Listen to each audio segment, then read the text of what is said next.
All right, hello everybody. My name's Diamond Dust, and welcome back to Wireheads. Welcome to part 2 of episode 63. If you missed part 1, where you need to go back in time, so go click on the link down below. Don't worry, it'll all make sense when you get back there. Much like the entire journey of the Warrior of Light. So, with that, we were talking a little bit about playing with the timeline in the other half of the episode. Yep. And like how you can change the setting in that sense. Another way you can change the setting is, and this was also from a question that I had brought up here this past week from a player in another game about fixers and their grease ability, and what really helps define cultures in your setting, or how do we why do we define cultures, or how do we define cultures is the question that you think was the way we answered the question today. I mean, I think that there's room to discuss both angles of it. For those who don't know me, hi, my name's Emmerron. I am the co-host. I'm so here. Sorry. No, you're good. God. It's always a little hard when we're doing it live, because it's like, oh yeah, well we've been talking, like the audience knows us. Spotify knows who we are because we introduced ourselves at the top of the episode. But yeah, for those of you who are coming into Diamond's half of this for the beginning, if this is your first time seeing us live, hello. Or I suppose recorded if you're on YouTube, but hi, my name's Emmerron. I'm the other co-host here. IGM. Pretty soon I'll be doing fun content creation things again. I've got some stuff that I need to edit still in my backlog, and I've got an actual play that we're starting on Monday, which is Neon Inferno. Which is the latest season of that, although don't be intimidated. You can step in the middle here. It's not like you're gonna miss too much. You just probably you won't catch the references, but the timeline is very much advanced enough that you're not missing anything by coming in late. But yes, that is my call to authority here. I write stuff for Cyberpunk. As like homebrew, I run the game 3 times a week right now, soon to be 4. So yeah, well, 3 times on StartPlaying and once as an actual play. Yeah. So I'm trying to remember when we were talking about because there's a couple different things I want to talk about today. Cultures, but also like a little bit of GM craft as well, of like developing factions for your setting as well. But yes. With cultures, was it how I'm trying to remember, partially because I forgot to make coffee because I was not caffeinated enough to make the coffee. But was it why we define cultures, or how we define cultures in Cyberpunk in our setting? Like I said, it's a little bit of both. How is kind of follows the why, like why do we do it, and then how do we do it? So yeah, answer the mechanic side first. Yeah, because I think, all right, when we discussed this earlier, obviously like Fixer does a lot with culture, so that's kind of where this is grounded. So that's as good a place to begin right now. Yeah. So for a quick refresher for everyone who is here, Fixers not only are the guys that can get you the stuff you need or find you the people you need to get in contact with, they are in a sense your party's tour guide to the local area. And when I mean tour guide, these guys, like right out the gate at ranks 1 and 2, they know the cultural ins and outs of their immediate neighborhood and get along with all the local gang, or at least understand all the local gangs as well. You don't not so much get along, but you at least know, the up and down of each street and who you're dealing with on those streets. You know the most culturally impactful way to tell them to go fuck themselves if you don't like them. Yeah. And then also for operators rank 3 and 4, you get along at least with you get along well with at least one culture in your area, as well as gaining a single language you don't already know. That comes at skill rank 4. Which, I define that as language fixer on my character sheet more often than not, because you just get this whole laundry list of languages you start learning. Yeah. And then also at rank 5, you learn to get along with a couple more cultures, so a grand total of 3 other cultures. So to answer why we define cultures in Cyberpunk Red, it is so that way your fixer will be able to use their grease ability to the best, to its best potential, and you would have an understanding of who you might know, how you get a hold of things, and also where you go. Right. So, for example, I know I tend to use Nyla's characters a lot as examples, but because Nyla's characters are pretty good, all right? They're pretty good. And I've also played a few fixers, but some cultures that I've seen pop up are business culture, or executive culture. We've got edge runner culture, nomad culture. But then also, of course, there is the heritage cultures as well. If you're looking to, define what kind of neighborhood. Perhaps you live in a neighborhood that has a very strong, Southeast Asian culture to it. So you may understand a lot of the mannerisms or languages or customs of people in that area, or also kind of places you don't go if you don't belong to a certain group. Perhaps this is sacred ground for them. We're going to leave it alone because stepping foot over there, that's how you get shot. That's a graveyard. We don't cross there. That's how you get shot. If you're looking for good booze, there is this great local spot. Some of the just make sure you handshake him this way, or else you'll get shot. Exactly. Most of this is about not getting shot or stabbed. Yeah. Less holes in your body than you started with. That's what we want.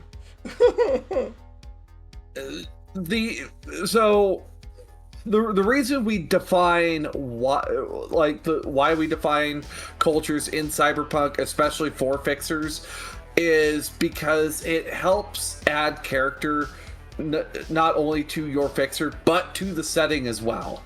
It gives you the ability to add different splashes of color to perhaps even a single district alone.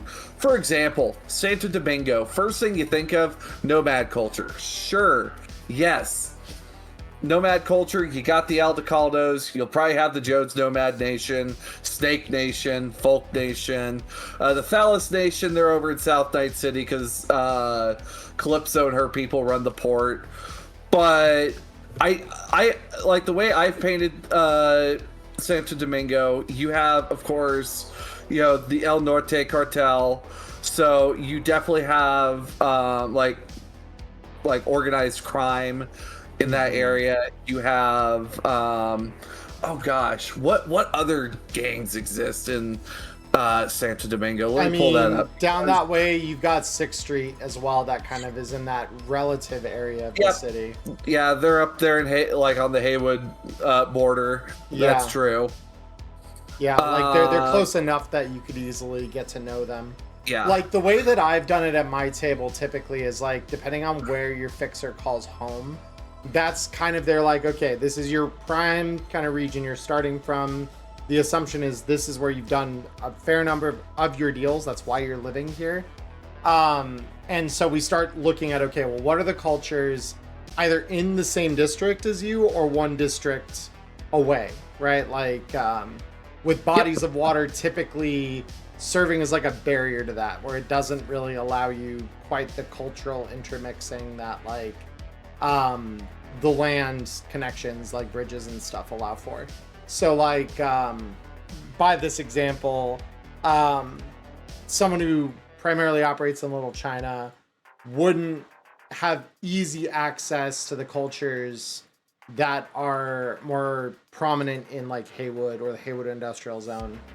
They would be mostly locked to those in like, so if it was, they started in Little China, it'd be like Old Japantown, the Upper Marina, the Hot Zone, whatever cultures you could essentially extrapolate as coming out of the Hot Zone, they could associate with those. But that's typically how I know at my table we've done it to kind of help ground some of that expansion that the fixer goes through. Unless, of course, they've operated throughout that like lower level all throughout the city, in which case, yeah, I mean, if they've got contacts in other places, they may have gotten acquainted with those other places. You're a fixer that's just like, you don't sit in one place too long, you're just scooting around the city. Right. Because like I've had a fixer that started in Old Japantown, but because of the San Moro Bridge, they hop between Old Japantown and the Haywood Docks area so often. Yeah. That like pretty much like every like they understand a lot of cultures up and down the Moro Canal. That which is kind of interesting. That it's just like, yeah, no, I know which spots you're supposed to stop at, which ones you don't stop at. Right. If you're looking for the good stuff coming off the docks, this is where you need to be at what time. Yeah. But then also, of course, I think like we look at, you know, why we define it, and you did take that first step to how we define it as well, is like the geographical locations of a lot of these places. Yeah. So, you know, I'm gonna pull up my full size atlas map here just for oh, that's Solution Battle Maps. Not sponsored by them, but Solution's got some good stuff.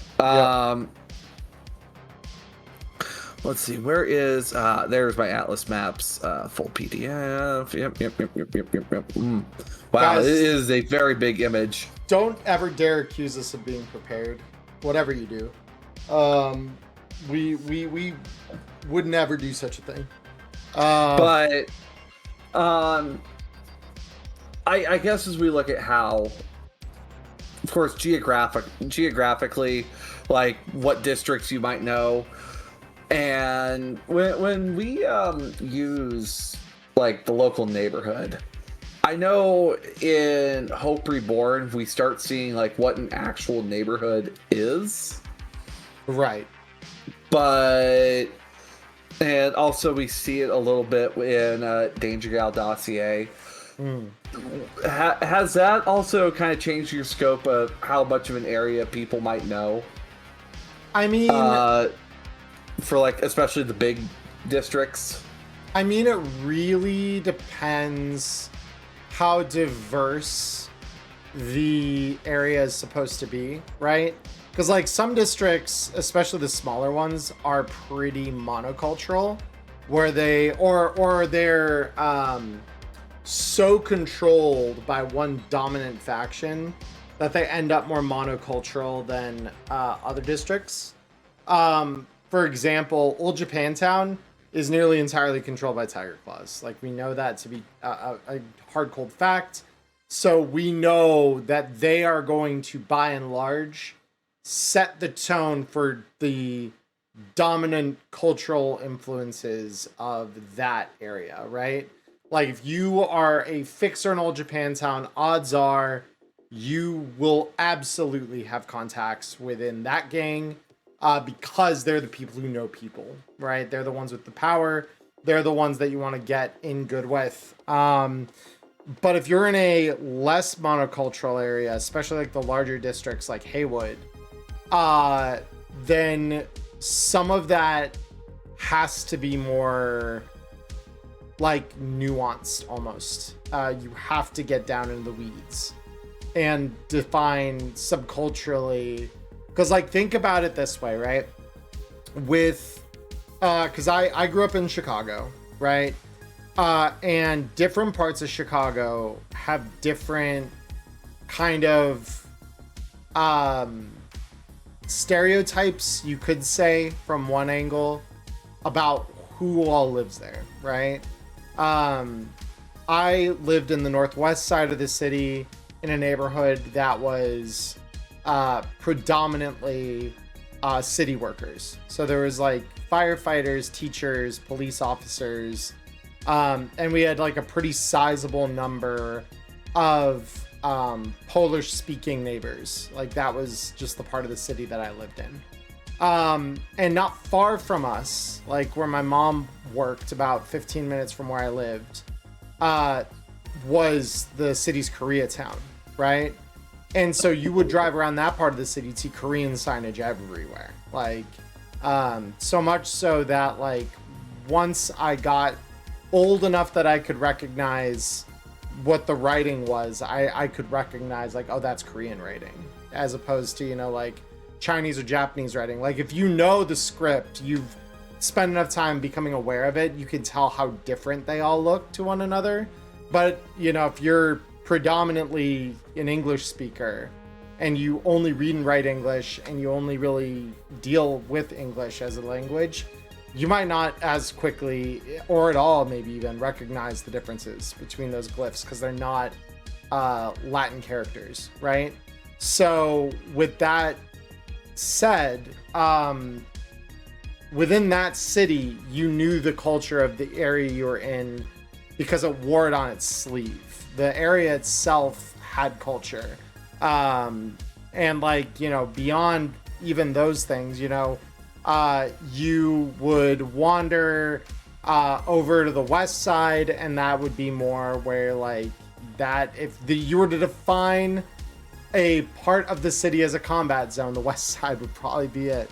That was where a lot of like the Section 8 housing was. That's a lot of where like my dad would have stories because he was a police officer in the city, so like he knew plenty of the shit that went on over there, and it wasn't good.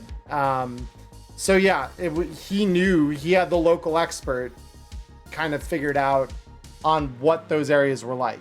And if you knew a culture on the west side of the city, odds are you knew some of the predominant like gangs and stuff that operated in the city. Whereas if you're on the north side, you were more connected with, like I said, like city workers, or, you know, kind of your, that was a more middle class area. There was definitely more money in that area. So it's, you know, you can look at a real city and see kind of how that blends down. The north side, though, could be subdivided further into like, okay, well, do you live near the suburbs? Do you live in like Wrigleyville? Do you like, where do you live? And that also heavily impacts the kinds of cultural groups you're going to be dealing with. There's sections of the city along the north side, for example, that were like very Hispanic neighborhoods, right? Like very much like Spanish was the language you were hearing almost as often as English. There were other areas that were the same, but for Polish, right? You heard Polish almost as much as you heard English. Like I had kids that went to school with me that spoke both. And so if you get into these bigger areas where there's less hard lines that divide them off from the rest of the city, you need to start then figuring out, okay, like, well, within this area, what are the predominant cultures? What are the predominant languages being spoken?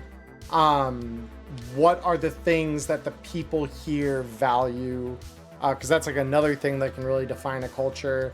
Like if you think of, this is again more like subcultural, but like think of the people who play ELO. ELO players within Night City are a culture Yep. unto themselves, right? They have their own internal dialogues. They have their own way of speaking to one another. The rest of the world may not understand, at least easily understand, right?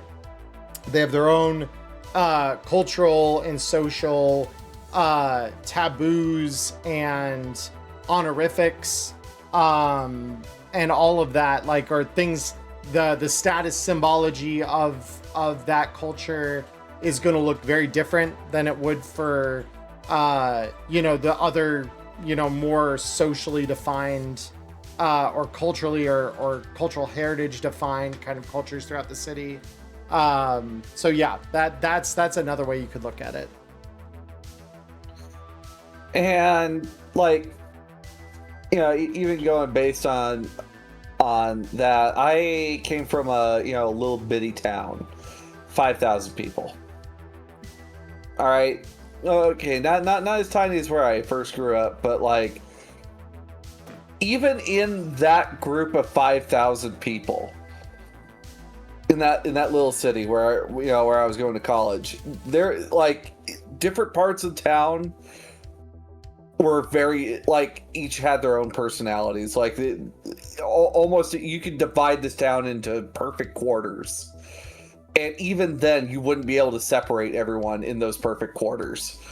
So like, we had a very interesting mixture of we had a large Spanish population in this town, but we also had a big divide between the wealthy people that lived up on the north side of town out by the country club. You also have people that live, like some of the wealthier farmers that live towards the south end of town off to the southwest. And then, like, the southeast part of town was a mixture of affordable housing and, like, businesses. And I was living in that area, not the best part of town. And then, I ended up moving up onto the main road. And even then, it felt like a shift going from, like, one area to another. And that was within half a mile. So, like, how we do this, for example, I want to use Little China for an example. Little China is fantastic. It's got all sorts of great patches here and there. It is ran by David Lingpo. Hands down, it's ran by David Lingpo. Probably also his crew. If I'm correct, the security providers, the Gold Dragons, which, if I'm correct, David's got his fingers on those, like his thumb on top of them. Yep, in control of David Lingpo. Yeah. But also, David has the Wang Fang Tong, which is organized crime. Yeah. So, Little China, it is a Chinatown, but when you look closer at Little China, and, like, I want you guys, when you are looking at these districts, to really, like, take a moment to see who all is there. So, in the matter of places like Little China, where is Little China on this list? It's separated from all the other combat zones.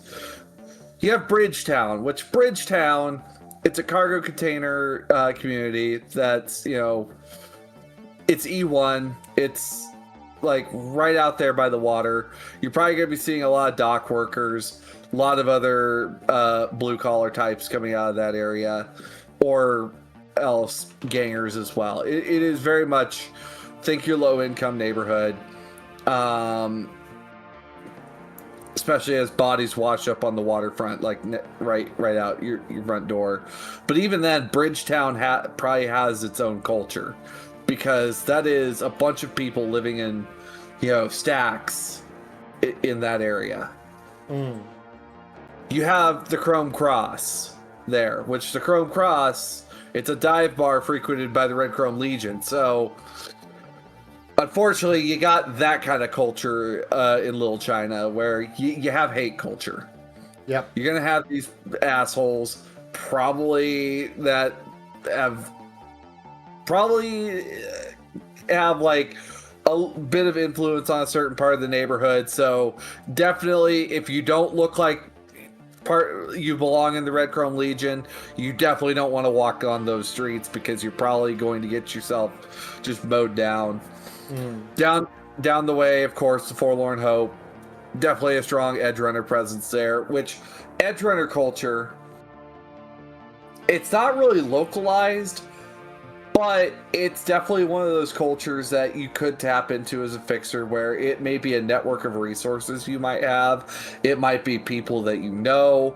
It might even be you understand how the business works in that case. And then, of course, you have other places like Prosperity Garden Tenements, which is a lot of people crammed into a really bitty place.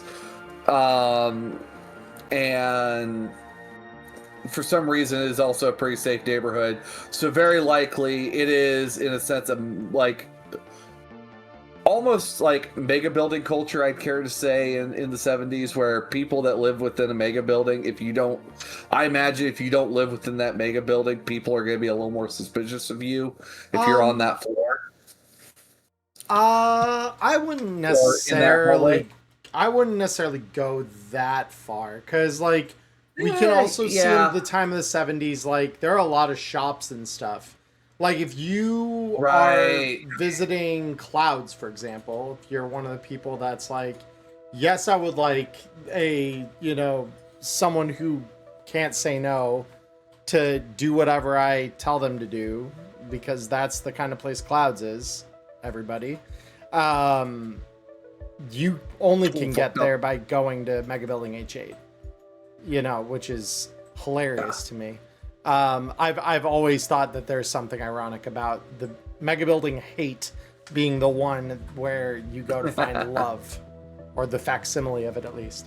But that is, Mega Buildings have shops inside. They are micro cities unto themselves. So it's not fair to say that it's suspicious that someone would go there without being a resident. It's just, okay. If you're not from around there are some that might take a little bit of a suspicious look at you. Like, Mega Building H8 is kind of an example of that, because it's owned by the Tiger Claws. So like, if you aren't friendly with them, you will find trouble just like any other neighborhood. But they're basically sub-districts unto themselves. So, I suppose for you, Emmerron, when you look at districts and how you define the various cultures, before we move on to the other spot, how do you define cultures in like various locations, whether it be, and I know you're also getting into Daggerheart as well. Like when you start putting culture, like cultures into your setting, yes, what do you look for? So the first thing I try to do, if it's a major part of the setting that I'm playing the overarching game under, right? Because it's true of both Daggerheart and Cyberpunk. The first thing I do is I look at what real life cultures might call somewhere like the area I'm creating home, right? And in Cyberpunk, that is just part and parcel. They're the same thing, right? Yeah. But for like Daggerheart, it's more of it's a fantasy setting, and each campaign frame is going to view this a little differently. And certain frames are going to be more or less, culturally diverse. But like the one I'm working on, Ezerith, is very culturally diverse, because like everyone at some point or another, with some rare exception to that, has had their home swept out from under them. They've been cast upon the tides for reasons that would take me far too long to get into on here. But bottom line is that setting is far more culturally diverse, and that isn't always a good thing, because that means that there are certain cultural like notions and preconceived understandings of the way things should be, or what is normal and what is taboo, that don't always blend well with others, right? And the same can be true of Cyberpunk, right? Where like, if this is where things like having groups like the Tiger Claws and the Golden Dragons sitting on each other's doorsteps is rife for conflict. That is not an easy place to be. So a lot of that is more, when I start looking at, okay, one, what is considered socially acceptable and normal by the social in-group, or in groups potentially of the area, right? If it's not a violent part of the city, obviously like violence is going to be looked down upon, right? And I don't know that there are many places in the city, even in the combat zones, where that isn't true, but in some places it's definitely more of a normal thing to hear gunshots in the middle of the night than it is in other parts, right? Like if you were to hear gunshots in the middle of the night in Woodland Park, for example, that would probably stand out far more than it does in the inner city. Then we start looking at stuff like that, like, okay, how violent is the area? What sort of cultural norms do these social groups have in real life? How would those have been affected by the setting? And all of this can be kind of like, as the relevant parts of culture. You don't need to like do a PhD level dissertation on how Japanese culture works within Japanese immigrant communities to distill down your knowledge to a usable degree. But like when you come to the point of like, all right, I am going to draw a point of cultural conflict between two groups, for example, like if that is part of the story you're telling, like right now, one of my groups, there was a wedding between a resident that lived in Little China and someone else in Old Japantown who has ties to the Tiger Claws. There was a wedding in one of the Shinto shrines that sits on the border of these two districts. And it was attacked. And so part of what that party is dealing with now, one of them, the fixer in the party, has pretty deep ties at this point to the Tiger Claws. Like most of what that character deals in business-wise has ties to that gang. So obviously they have a vested interest in getting to the bottom of like what happened, right? And to avert potential conflict. But so we know like a shrine is a sacred place, like, and that is pretty culturally transcendent. Like you don't go into a church and do violence unless you want to be seen as among the worst human beings, right? You don't go into a place of worship for any religion and expect that to go over well, right? Even if that place is in a combat zone like it is in the city, like it's beyond the pale. So some of that is determining like what are the cultural practices around the Shinto religion that we need to know in order to like tell the story well. Like what fixtures would be in that shrine? What are the practices that your typical practitioner of that faith might do, right? So that when the players are coming up and exploring that afterward, the aftermath of this several days later, what dressing needs to be there to respect the real life counterpart of that. That's kind of where I start drawing those things up. So you'll find a lot of the time when you're starting to define cultural impact in an area, most of it's going to come by with what touch points do you want the party to have. And when you look at those touch points and you see, okay, what parts of the culture in question do I need to study or read up on, maybe on Wikipedia or similar, just to get a grasp of it, so that I can portray that accurately and realistically.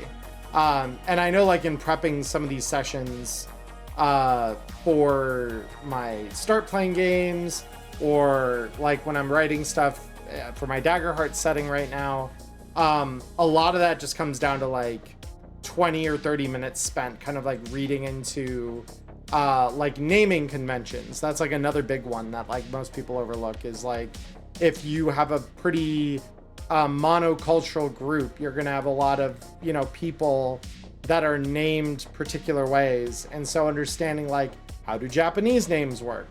Or in like my Daggerheart setting, like one of the cultural groups in the town that I'm working on is kind of the nexus for the at the start of the campaign, has some vaguely like Arabic kind of inspirations. So I looked up, like what are Arabic naming conventions, and creating characters that accurately would portray that culture without, you know, being overly stereotypical, overly broad, and potentially disrespectful of things as it comes to that. Just because, like, if you're going to portray something like that, you should portray it right, is kind of my philosophy. But if I'm defining a new area in the city, for example, like I had to basically work from scratch on the old combat zone. Like, that's a melting pot. There's a little bit of everyone there, right? So there's not going to be as much of a cultural monoculture. If anything, the predominant culture there would be that of like the impoverished, right? And the desperate, and how the economies around desperation and in a lot of cases their barter works. It's not about money. It's about, hey, I did X for you. What can you do for me? Or you need X from me. What are you going to do in return? You know, like that is going to be more like trading favors was a pretty large theme of season 2 of Neon Inferno for that reason, because that culture isn't one where like means are the predominant way that things happen. A lot of it is out of mutual benefit and convenience. It's like, what do you have on hand? So that's like the other way you can look at it. If you're looking at it less being culturally defined by like the national backgrounds or like cultural backgrounds and the heritage of the area, you could look at it through the like, what are the common threads that tie the area together? And in like the old combat zone, that's just, you know, we are all desperate people living in a desperate way.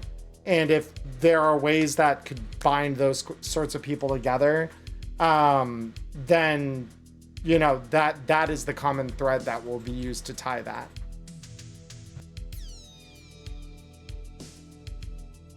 Yeah. So I suppose something that and I'm trying to think, how do I get us to this next spot? I'm trying to think what the word is. Basically transition to the next spot here. Yeah. Outside like culture, something else that Emmerron and I we were talking about as well was factions. Now, factions, the way I want to define factions for just this brief discussion is very much, it is a group of people that are dedicated towards a certain idea, cause, or they have a motivation. And when we look at designing a faction, I feel there are a few certain things that, and Emmerron, I also would like your input on like some certain things that would define a faction here. There are some certain questions that I feel you should answer when it comes to this faction, and it's, you know, what purpose does the faction serve? That I feel that is always the first thing. And for example, I'm going to use the Citizens Rebuilding Movement, which I've introduced in my setting. What purpose do they serve? They are a nonprofit that is trying to help uplift the impoverished. One of the other things you should look at is what means do they have to achieve their goals, and that I'm not. I don't know if like really any of my players might be listening or watching, but they happen to have a deep pocket that they can reach into to be able to achieve, their means to accomplish their goals. And also, where do they tend to operate out of? And for them, it's going to be in some of the worst neighborhoods. Rancho Coronado, Santo Domingo, and the combat zones, obviously. I feel those are some very basic questions that you should ask yourself when you're creating these factions. And also, maybe they are tied in with a certain culture. Maybe there are certain things that influence what they do. For example, like 6th Street, very much military culture. Yeah. Everything they do is based out of military doctrine and training, and also what they've learned from what police work what cops they do bring in. But I suppose, Emmerron, when you create factions, are there other questions that you answer when you create them as well? I mean, if I'm making a faction, my first question is, what cultural heritage do they descend from? Like, is it a mixed one, or is it monocultural like the Tiger Claws, right? Okay. So that's the first thing, because that's going to define kind of where we begin with social taboos, social, honorifics, all of that sort of thing descends from that.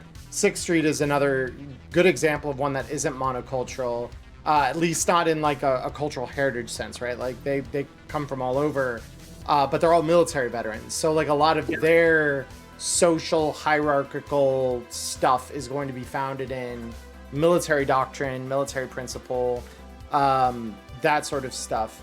So that's my starting point, is like, okay, like what is normative for this faction in terms of how they value the world around them? And then we narrow that a little bit down to, okay, why is this faction in particular gathered, right? What is their common thread? And that's where we start defining, like, okay, is there like a particular purpose that they're looking to accomplish? There are some factions within the city that we know exist, such as like Fixie's Couriers, right? Who their goal is to get people what they need, regardless of where they are in the city. So they have assembled as less of a like company in the proper sense where they're profit motivated, and theirs is more of a mission motivated kind of thing, right? Yeah, I think it's just like couriers pick up jobs. It's like a courier guild.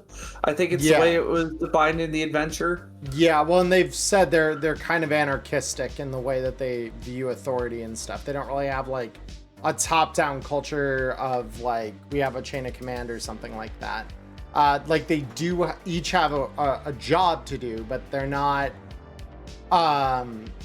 set up so hierarchically that like, yeah, my commanding, officer or my manager or whatever is telling me do X, Y, and Z. No, it's I have these tasks to do, and I know the people I can talk to within the organization that'll get me the intel that might be valuable to know at a moment's notice to get that done.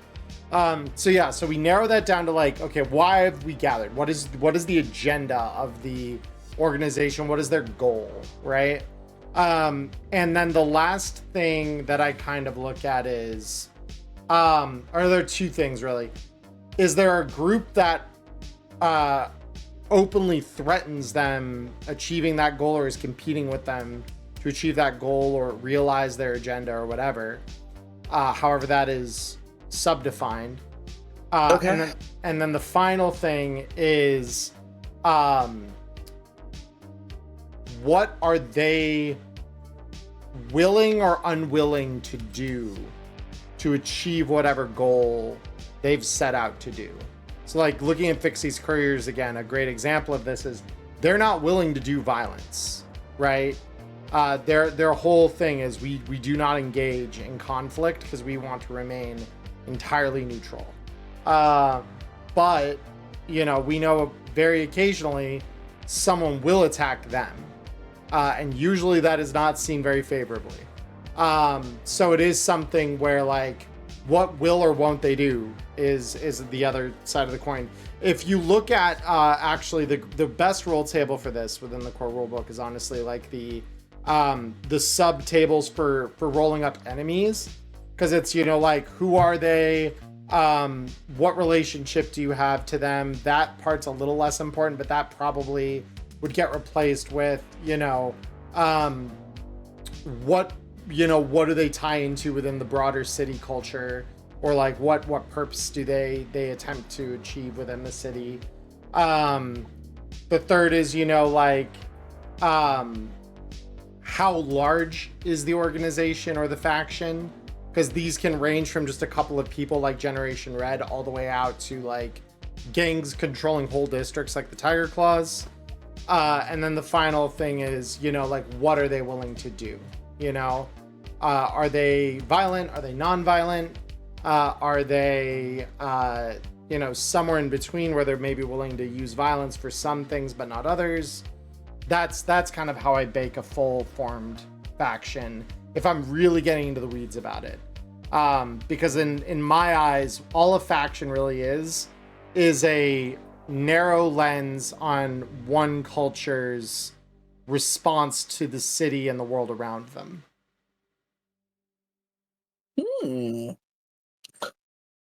I actually didn't really think on like what they will and won't do. Because maybe I just didn't get that far with it. But with factions though, they do paint this extra color into the grand scheme of things, or can throw a real cog, or not they can throw a real wrench in the cogs. I think oh gosh, what was it good? One group that I had introduced at one point was the Neighborhood Watch. The Neighborhood Watch, they were this PMC, like this little startup PMC, that these guys were willing to do a lot, and they were doing stuff on behalf of Night Corp because the combat zones needed to go. In order to get on with the rebuilding, combat zones had to be pacified. Oh yeah, I remember People these had guys. to get flushed out. Yeah, these guys are assholes. Yeah, you know, you had the mixture of ex-cops, you know, police academy dropouts, you know, people that couldn't make the cut for 6th Street,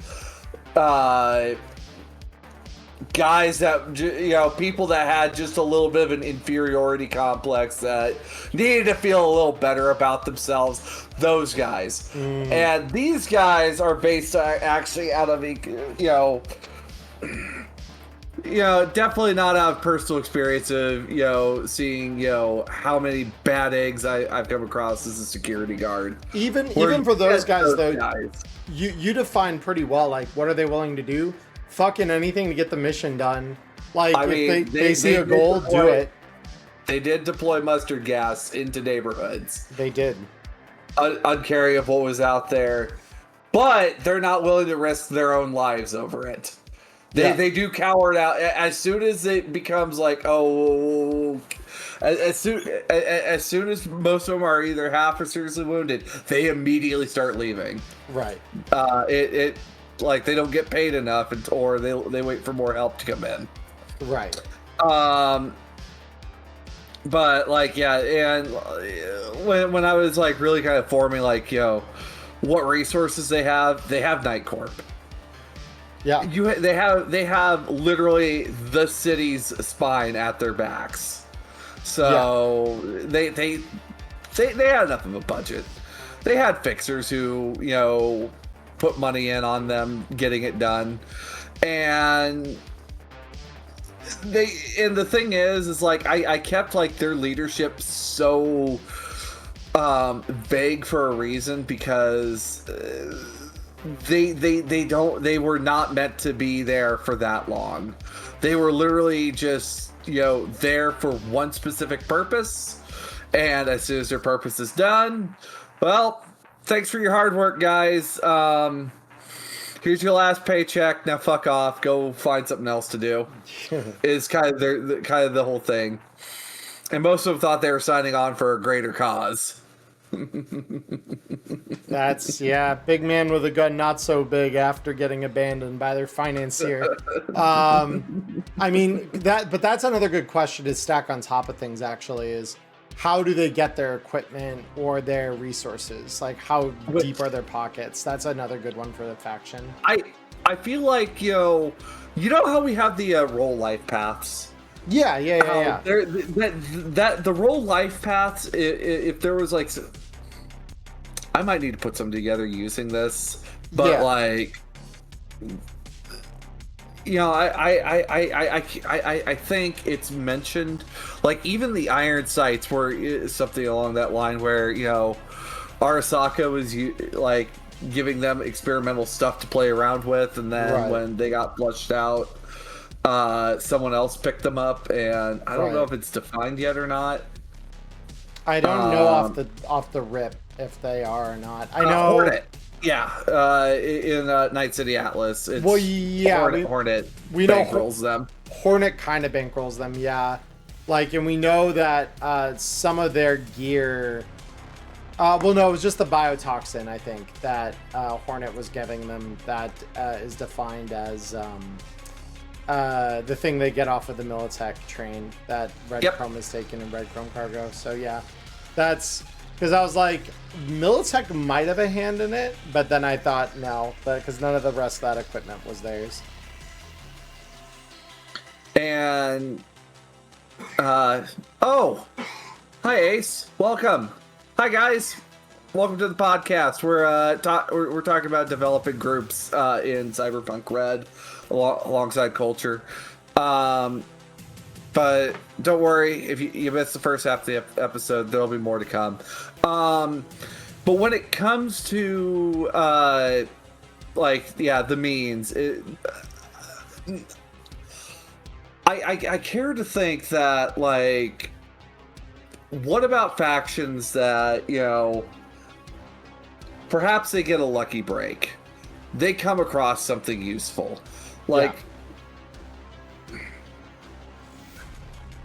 You know, if they get that lucky break, how do we define, like, you know, their resources? Like, what, limited but potent, in a sense, would be the right way to put it? So I would say if the faction is opportunistic, which is kind of what that reads to me, right? They'll play. This is going to be a kind of funny comparison, but I think it's an apt one. They're going to kind of be the novice Arc Raiders player or novice extraction shooter player. They're going to have they're going to have plentiful shit toys to bring to the conflicts that they regularly have. And they're back at home at their HQ in a stash somewhere. They're going to have a couple of gems, but they only bring those out for special occasions when the day calls for it, essentially. So like if they're about to do something big, then the big guns come out. But most of the time, those big guns stay put away because they don't have many of them, right? They might only have a couple of things that are real tide turners that way. So they'll mostly rely on poor quality weapons and things like that, unless it's someone of prominence or you're fighting on their turf, and then the good stuff starts rolling out. The foot soldiers there will probably have slightly better equipment. They'll be, you know, better quality equipment, all that sort of stuff. That's kind of the way I look at that lens of if they're opportunists without a proper bankroll, that's kind of where I give them their stuff. And also, I asked, as mentioned, like, how long are these guys expected to be around? Sort of like what with the example of Neighborhood Watch, they were there for one purpose. They don't realize they are only there for one purpose. They're about to, and you know, they're gonna get flushed as soon as, you know, the job's done. Right. And then, you know, even for like, you know, in-game examples, we have like the Yo Gang Generation Red. It's a toss-up. Every week it's a toss-up if these guys are going to make it another week or not. Right. Yeah. And even then, like, perhaps some of these factions don't even know who each other are. Perhaps, you know, it's an all CityNet faction. They're just a bunch of scammers that just happen to do stuff together on local, you know, boards. You know, they take bets on things, or, you know, stuff along that line. I'm just like, if fucking Kalshi was a booster gang in Night City. Oh my god. Jesus Christ. Oh, see, I don't even know, like, if something tells me there's... Have you ever just seen something that's just like, yeah, this isn't gonna last too long? Yeah. I don't know about that one. Yeah, right. But yeah. Factions, when you create factions, make sure they do serve some form of purpose beyond just mega. I guess what does just ultraviolets just work? I mean, like, just creating a faction that literally it's just mayhem. Well, we know bozos exist that definitely follow that trend. That's also. I feel like they have a bigger agenda, though. I feel like they do.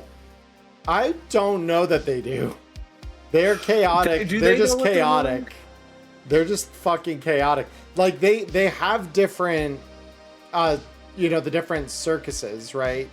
Mm-hmm. But like, those are enigmatic, and they have to do a lot. From what we've seen, at least so far, their divisions are more along what they think of as funny pranks, right? Like, and when a circus disagrees with another's interpretation of funny, they are established kind of as their own thing, and that's where like the Bozo Civil War kind of is kicked off, is more between different circuses disagreeing with the way that others do things. But we don't know enough about them really to know how deep that division really like is. We just know that they are divided. The other ultraviolence factions, though, that I could point at pretty reliably here, Maelstrom. We know that they're pretty much an ultraviolence faction. The Voodoo Boys of the Time of the Red are also fairly ultraviolent. Their whole thing is they're like a sadism focused gang. Like, they kidnap and control people for the purposes of like putting them through fucked up rituals, quote unquote. The fucked up part is not, you know, alleged. An understatement. The rituals are the understatement, because a lot of it is just like, yeah, this is voodoo, and it's not. It's like the bastardization of it. That's why the Voodoo Boys of the 70s have such an issue with them, is that they're literally bastardizing the Haitian culture and that whole subculture of voodoo to do what they are doing to people. And I like, even like when I look at Maelstrom, like, Warlock has a purpose for that violence.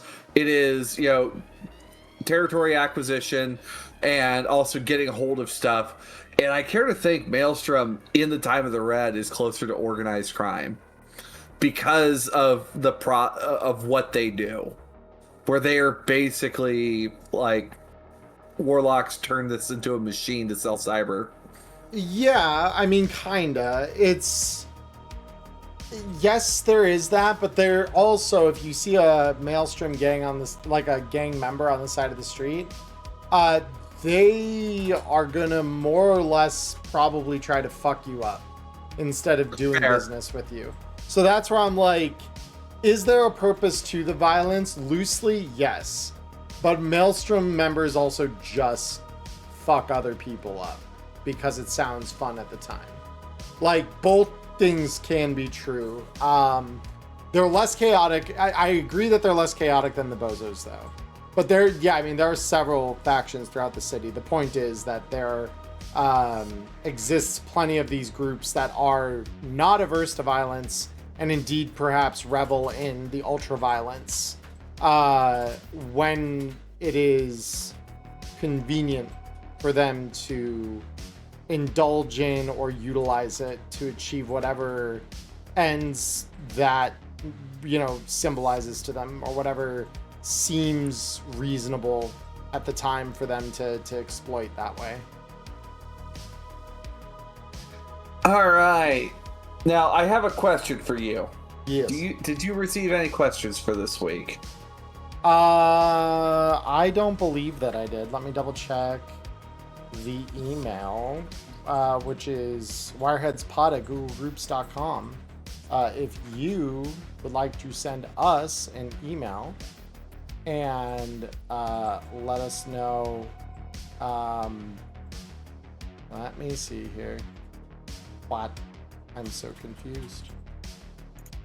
Why? Hold on. Come on. And yeah, no, we don't have anything there. It's like I'm trying to switch my Google accounts to get into it. But yeah, no, we don't have any in that inbox. So, chat, if you're here with us live here on Twitch today, please feel free to send questions in via chat. This is your opportunity. I'll update my topic text to match this. For those of you watching this after the fact, please feel free, both on Spotify and YouTube, if you have questions for us, whether that was on the first part of the episode or this part of the episode. If ever you have a question, feel free to put it in our comments. We do read them. We do typically respond to them. And if it's a question that we can discuss either as a topic or even just to kind of give you an answer near the end of the show, we do this every week, or nearly every week. Some weeks we go really long on our discussion. So, but we try to do this every week. We do have a question, and I'll let you pick up on this one first. Bet.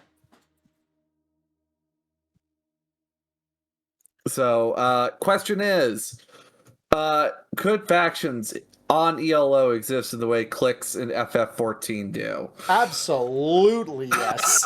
That's not even a question in my mind. Absolutely they do. Guilds exist fucking everywhere in that game. Like Elflines are cliques. They are guilds. They are free companies. Mistress of Winds. Expansion pack 1 for Elflines. Someone called Mistress of Winds that, like, her Elfline will fuck anyone up that tries to wear, that tries to, make any commentary on their appearances, fashion, because, of course, in MMOs, fashion is the end game of... Yeah. Stuff like that. Let me see. Expansion pack 1. Yeah. Sabistra, Mistress of Winds, runs one of the most exclusive role-playing based Elflines on the Night City server.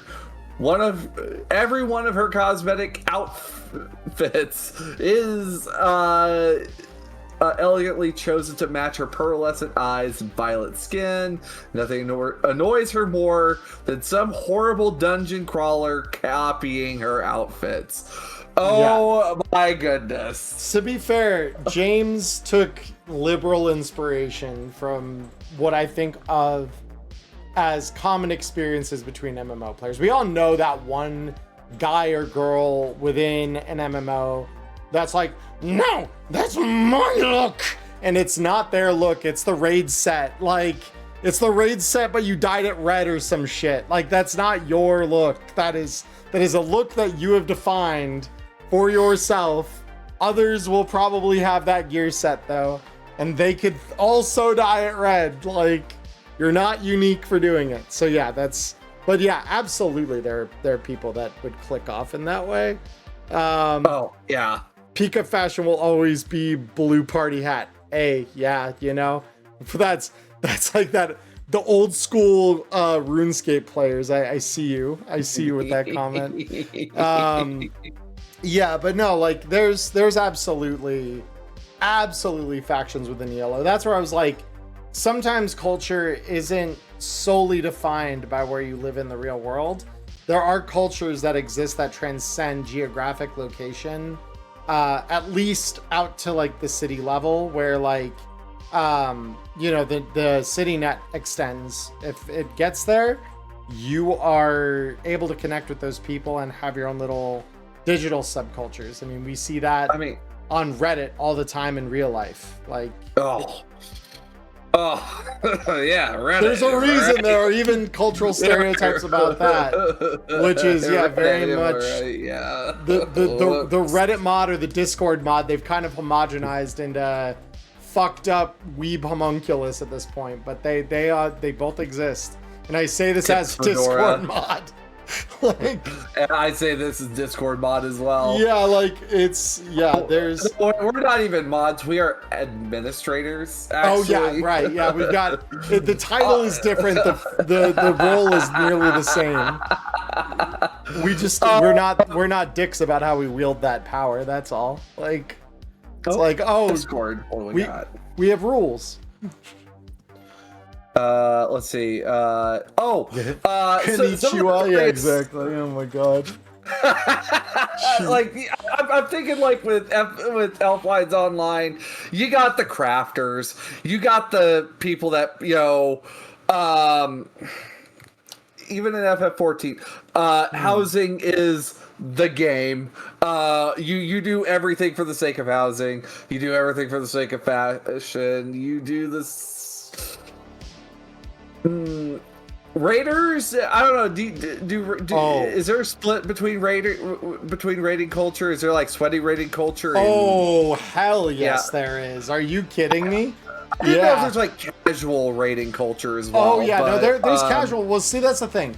Casual raiding culture, typically, at least by the community at large, I think would relatively generally be agreed to be like, those are the people who queue through Duty Finder pretty much exclusively, and they don't do anything beyond like normal raids, or if they do, they go into Party Finder, and maybe every couple of patches in an expansion they'll do the latest extreme. They might attempt Savage, but they're pretty like they're pretty nonchalant about it, and it's usually almost always with randoms that they're doing the content. The hardcore starts where you start defining, this is our raid group. Like you've got a static group of people that you are constantly going into the content with. You are doing that content as that group, and some of those are better. They're better temperamented than others. There's some that it's like, like we wiped a couple times, that's fine. We're all still learning the fight, whatever. The reason I left World of Warcraft. Right, then there's the others that are very much like World of Warcraft's raiding culture is like nearly entirely toxic. It's a mixed bag from what I've heard. It is a very mixed bag. Like I've never had a great experience with WoW raiding culture. Or dungeon culture. Like anytime you're doing organized instanced content within World of Warcraft, the culture predominantly, at least in my anecdotal experiences, is fairly toxic. You have the crafters and market board folks. Yeah, no, you have to, I mean, that is my wife. My wife, when she plays, is that. I mean, like, looking in the expansion pack, there is someone that knows where all the best resources are and will kill you if you go anywhere near them. Yep, they're the what did we used to call those? They're not seal clubbing so much, but they're hoarding the resources pretty hard. It's literally that. A dragon. Yeah, they kind of are. Yeah, that could be a good term for them if that's not one already. Is dragon. But capitalism in my MMO. What the? Yeah. Yeah. Well, yeah, and Tiberwolf says here, I already have a full-time job. I don't need one that's supposed to be relaxing, but ends up taking more time, paying less, getting yelled at more. Exactly. Which is why most people don't play EVE Online. Like, there's a reason, because the guilds in that game are called corporations. And if you're part of one, more often than not, oh my god, you'll feel like you're part of a corporation. Oh yeah, it's insane. I have played EVE on and off throughout the years, here and there, and it's every time I come back, my time in the game isn't very long, and I hop almost as quickly back out as I got back in, because it's like solo play in that game's a joke. And playing with a corporation requires so much of your time that it's nearly just pointless. It's not fun to join up, because they usually will just kick you out. WoW raiding scene, kind of the same deal. Like, it's just not a great time. No, I get it. I hear that loud and clear. I have been sent another question. How do you run shell companies in Cyberpunk? Like, what would they look like? This is coming from Fish. Another great question from Fish. Yeah. So, I don't know. Do you want to take a stab at that first, Diamond, or? Well, first things first, I'm going to look up the definition of shell company. So that way I've got all my ducks in a row here. I was about to say, because usually what a shell company is... So just to quickly give a definition, I guess, and ask if what you actually meant was something else. Because a shell company usually is just a corporate entity that is set up for the purposes of sequestering resources elsewhere. So, like, a lot of companies will set up shell companies in other countries to gain tax benefits of having money in that jurisdiction. They're not a glorified storage unit. Sort of, at least as I'm aware of them. Like most shell companies. So shell companies are less a thing that I consider in Red. What I do play with, though, I guess that's not entirely true. Subsidiaries are more often what we see in the game, and that's kind of a similar. It's similar on the offset that it's another name for what is the parent company still, but maybe faceted to a particular type of business. Like we see this with Gunmart. They have a tech subsidiary called No Brainer. And we see water to Petrochem. Yeah, well, we also see Arasaka has a ton of subsidiary companies that I think are, at least at this point, largely nameless in the lore. But we know that they subcontract out through these shell companies. Because those are more like shell companies in this way. Where they subcontract through their shell companies to other corporations for PMC purposes or for security purposes. And so those companies on the receiving end may not know that they're signing a contract with Arasaka, but that shell company is created to create that space, right? So that legally speaking, it's not Arasaka contracting with the other corporation. It's, shell security that is doing the contract. And then, Arasaka is still the beneficiary of all the funds coming across, but unless someone bothers to do the accounting paper trail work that it would take to sniff that out, no one's going to really know that. It's just the way that they make their money. Yeah, and I'm looking at what Fish is looking for further. It's just I think subsidiary is what you're looking for here, Fish. So Fish, when you see this in the future, yes. Subsidiaries, if you're going to create a subsidiary quote unquote faction, In that case, kind of draw it in with today. It's more, how is it relevant to the corporation, or does it need to be relevant? And like, exactly how involved is it in the business, or if it's literally just there to exist to move some assets over onto that side. Right. Yeah, like, because a lot of what I look at through that lens is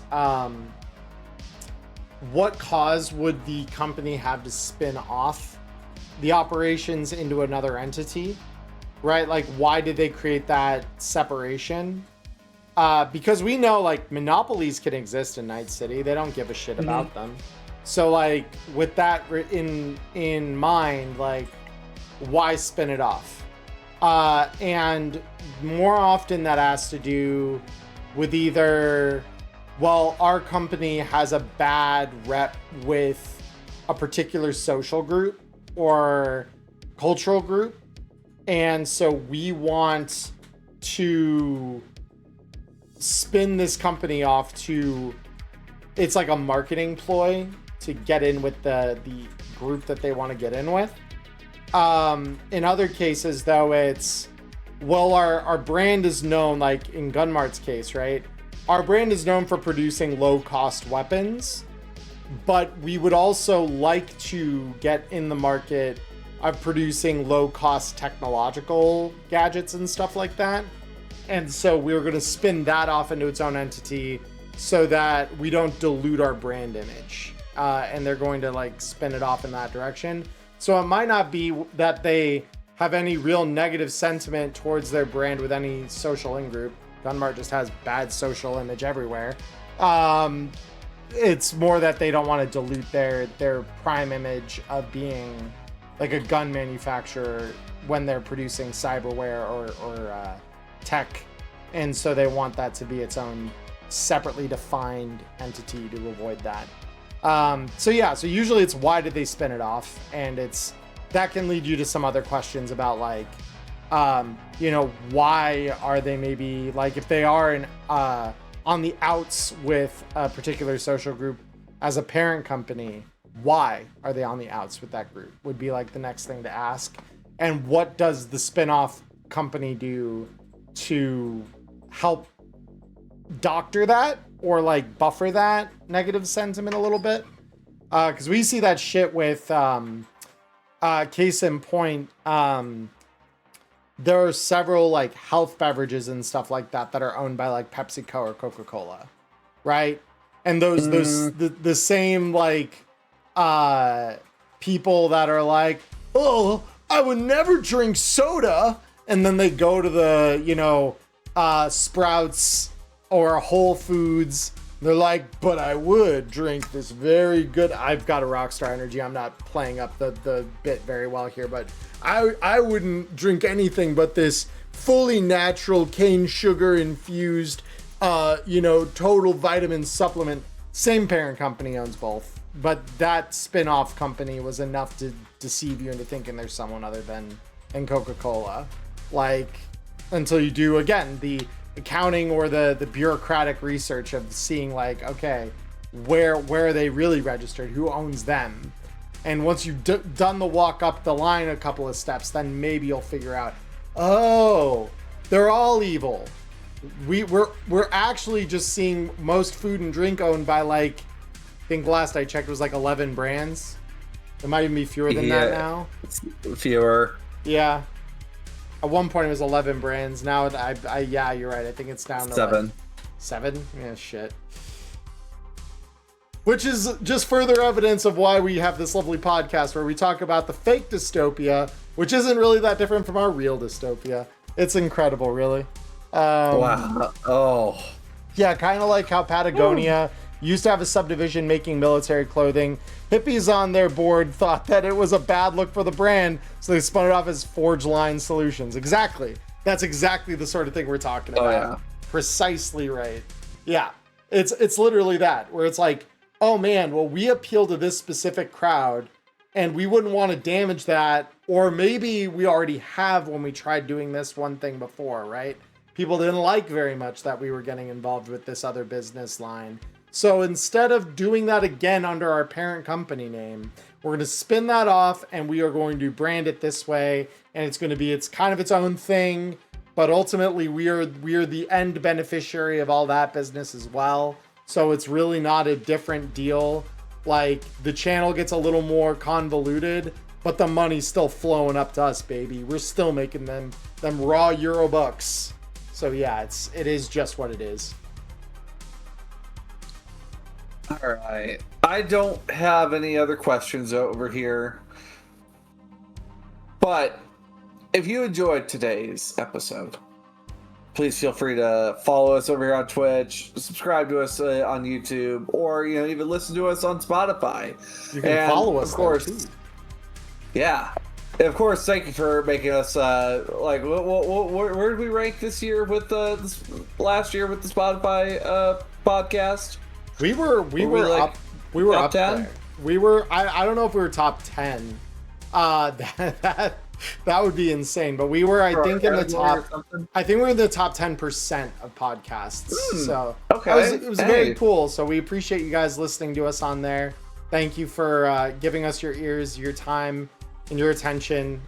We don't take that for granted, and we do greatly appreciate it. But yeah, we love hearing from you guys. So yeah, if you do have questions of the future, please feel free to drop them in the comments. Email them to us at wireheadspod@googlegroups.com, and we will respond to them on the podcast, either in this Q&A section, if it's something of like a briefer little discussion we can have quickly, or if it is like a longer topic, like, what is a faction, or how do factions or the whole idea of like cultures work in scope of like fixers. Sometimes we'll spin off a whole hour just talking about that one thing, and we know it, so we do it that way. Number one Cyberpunk GM short form episodal podcast, definitely short form. I would contest your definition of short form. We're good second monitor content, definitely. I think absolutely. But we are 2.5 hours an episode, so there ain't nothing short about that, unfortunately. But I appreciate you saying so. Thank you, Tiber. We do appreciate that. But yeah. So with that, I think we're done here. I think we're done. What about you? No, I think we're good. All right. So yeah, Twitch, it's been good hanging out. Those of you on YouTube and Spotify, thank you for listening. But that'll do it for us for episode 63. And as always, I'm Diamond Dust. And I'm Emmerron. Have a good night, folks. Bye-bye now. Bye, everybody. Bye-bye. Bye.